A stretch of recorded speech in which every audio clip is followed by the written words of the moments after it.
ছোট্ট বন্ধুরা, little learner চ্যানেলে তোমাদের সবাইকে স্বাগত। দেখো, আমাদের চারপাশে এখন খুব বৃষ্টি হচ্ছে।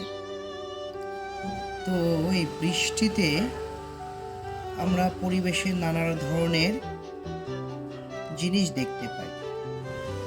যেমন এই সময় দেখবে কিছু কিছু ফুল ফোটে, যেগুলো আমরা কিন্তু সারা বছর দেখতে পাই। আবার এই সময় দেখবে গাছের রঙগুলো কি সুন্দর সবুজ হয়ে থাকে। তো আজকে এসো আমরা এমনই একটা জিনিস আঁকা শিখি, যেগুলি আমরা এই বর্ষাকালেই দেখতে পাই। যেমন দেখবে আমাদের চারপাশে, বিশেষ করে গ্রামের দিকে, যে জলে ডোবা যে জমিগুলো, তাতে এক ধরনের গাছ এবং ফুল জন্মায়। এটা আমাদের পরিবেশের খুবই একটা পরিচিত ফুল এবং ফুলগুলো দেখতেও খুব সুন্দর। এই ফুলকে বলা হয় শালুক ফুল বা ওয়াটার লিলি। এই শালুক ফুল কিন্তু দেখতে অনেকটা পদ্ম ফুলের মতো, কিন্তু পদ্ম ফুলের সাথে বেসিক কিছু পার্থক্য আছে। শালুক ফুলের পাপড়িগুলো মূলত একটু সরু আকৃতির হয় এবং এই শালুক ফুল কিন্তু দু রকমের রঙে আমি দেখেছি। একটা হয় সাদা এবং আরেকটা হয় লাল। শালুক ফুল দেখতে খুব সুন্দর। এই বর্ষাকালে জলে ডোবা জমিগুলিতে এই শালুক ফুল ফোটে। তো বর্ষার ছবি আঁকলে আমরা কিন্তু অনায়াসে এই শালুক ফুল ছবিতে ব্যবহার করতে পারি। যদি আমরা এর বেসিক ড্রয়িংটা এবং কালারটা যদি ভালো করে জেনে যাই বা করে নিতে পারি, তাহলে কিন্তু আমাদের বিভিন্ন কম্পোজিশন বা বিভিন্ন সিনারিতে কিন্তু আমরা অনায়াসে শালুক ফুল ব্যবহার করতে পারি, যা ছবিতে একটা নতুন ধরনের বৈচিত্র্য সৃষ্টি করবে এবং প্রকৃতিকে আরও বেশি প্রাণবন্ত করে তুলবে। আবার এই শালুক ফুল যখন কুঁড়ি অবস্থায় থাকে, অর্থাৎ পাপড়িগুলি একদম দলবদ্ধ অবস্থায় থাকে, তখন এর রং কিন্তু একটা সবুজ রঙের হয়ে থাকে। তোমরা অনেক সময় পদ্ম ফুলের কুঁড়িও দেখেছ, যে ফোটার আগে কিন্তু পদ্ম ফুলের কুঁড়িও সবুজ রঙের থাকে। আর এই ফুলের একটা বিশেষ বৈশিষ্ট্য হচ্ছে এর পাপড়িগুলো কিন্তু খুব একটা ফোলা ফোলা নয়, একটু সরু আকৃতি। পদ্ম ফুলের পাপড়িগুলো একটু বেশি গোলগাল চেহারা, কিন্তু এর অতটা নয়, একটু সরু। আরেকটা ব্যাপার হচ্ছে, এই যে শালুক ফুলের যে ডাঁটিগুলি, সেগুলো কিন্তু আমরা সবজি হিসাবেও খেয়ে থাকি। অনেকের কাছে এই শালুক ফুলের ডাঁটি খুবই একটা প্রিয় সবজি, এবং গ্রাম অঞ্চলে প্রচলিত খাবারগুলির মধ্যে এই শালুক ফুলের ডাঁটি খাওয়াটা কিন্তু রান্না করে খাওয়া একটা খুব জনপ্রিয় একটা রান্না।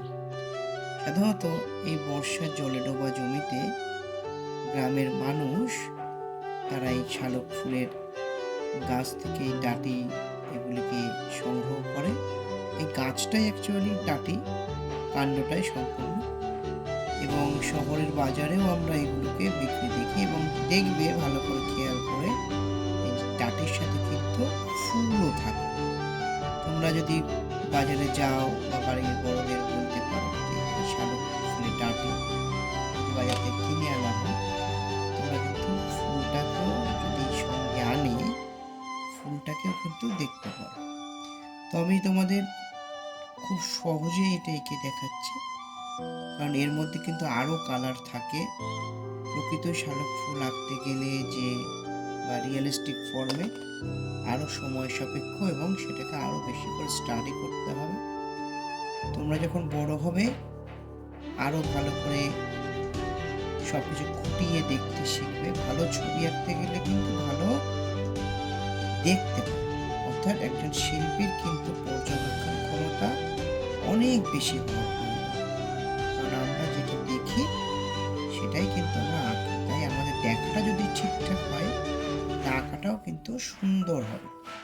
তাই তোমরা যখন বড় হবে, আরও খুঁটিয়ে দেখতে শিখবে, আরও অভিজ্ঞ হবে, তখন তোমরা এই শালুক ফুলকে স্টাডি করতে পারো। তো এই শালুক ফুল কিন্তু আমাদের ছবির বিষয় হিসেবে খুবই একটা ভালো বিষয়।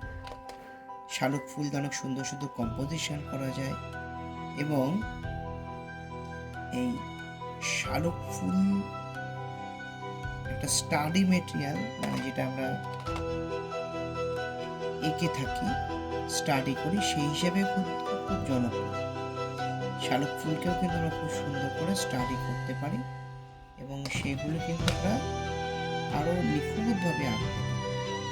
তোমাদের জন্য আমি একদমই সহজে একটু দেখিয়ে দিলাম।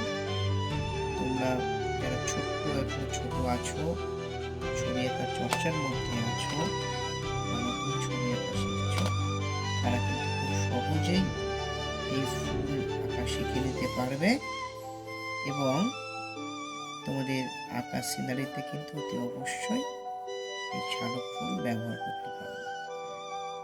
এবং প্রাকৃতিক দৃশ্য, বিশেষ করে বর্ষার প্রকৃতি, গ্রাম বাংলা আঁকার ক্ষেত্রে ছবিতে যদি শালুক ফুল তোমরা যোগ করো, দেখবে যে ছবির সৌন্দর্যটা অনেকাংশে বেড়ে যাচ্ছে। তোমরা তাহলে খাতা পেন্সিল রেডি হয়ে যাও, এবং আরও সুন্দর করে শালুক ফুল আঁকা প্র্যাকটিস করো, এবং আরও নিজেদের মৌলিক চিন্তাকে প্রয়োগ করে এই শালুক ফুল দিয়ে কত সুন্দর সুন্দর ছবি তোমরা আঁকতে পারো, সেটা দেখো এবং ভাবো এবং ভালো করে চেষ্টা করো। তাহলে আজকে এই পর্যন্তই। আবার নতুন কোনো ভিডিও নিয়ে আবার তোমাদের মাঝে ফিরে আসবো।